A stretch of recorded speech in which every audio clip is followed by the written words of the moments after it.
തൃശൂർ ജില്ലയിലെ Kodannur saint Antony's പള്ളി ഇടവക വികാരി ഫാദർ ബൈജു കാഞ്ഞിരത്തിങ്കൽ കാർമ്മികനായ പരിശുദ്ധ കുർബാനയിലായിരുന്നു ഈ സംഭവം. ഇന്ന് രാവിലെ പരിശുദ്ധ കുർബാനയ്ക്കിടയിൽ റൂഹാഷണ പ്രാർത്ഥനയ്ക്ക് തൊട്ടു മുൻപാണ് തൂവെള്ള നിറമുള്ള പ്രാവ് ബലിപീഠത്തിലെത്തുന്നത്.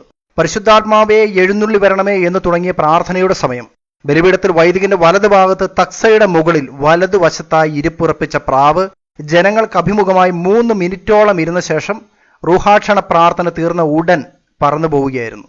വിശ്വാസികൾ ഇത് വളരെ അത്ഭുതത്തോടെയാണ് കണ്ടത്. ചുരുങ്ങിയ സമയം കൊണ്ട് തന്നെ ഈ വാർത്തയും പരിശുദ്ധ കുർബാനയുടെ വീഡിയോയും വൈറലായിരിക്കുകയാണ്.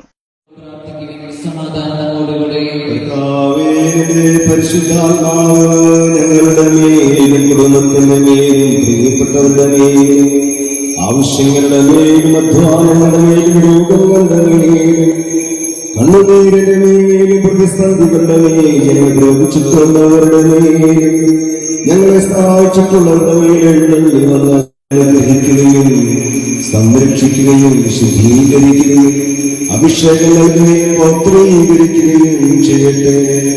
ഇത് ഞങ്ങളുടെ കടങ്ങളുടെ പ്രതിക്കും പാപങ്ങളുടെ മോചനത്തിനും മരിച്ചവരുടെ ഉയർപ്പിലുള്ള വലിയ പ്രത്യാശിക്കുമെന്ന് പ്രീതിപ്പെടുത്തി എല്ലാവരോടും ഒന്നിച്ച് സ്വർഗരാജ്യത്തിൽ നവമായ ജീവിതത്തിനും കാരണമാകട്ടെ.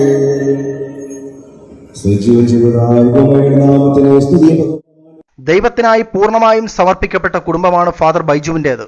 സഹോദരൻ ആൻഡോ കാഞ്ഞിരത്തിങ്കലും വൈദികനാണ്. സഹോദരി കന്യാസ്ത്രീയാണ് sister Beena Joseph. Jubilee mission ആസ്പത്രിയിൽ ശുശ്രൂഷ ചെയ്യുന്നു. 84 വയസ്സായ പിതാവിന്റെ സംരക്ഷണം പൂർണ്ണമായും ഇന്ന് അച്ഛനാണ് ചെയ്യുന്നത്. അച്ഛനോടൊപ്പം തന്നെയാണ് അദ്ദേഹവും താമസിക്കുന്നത്.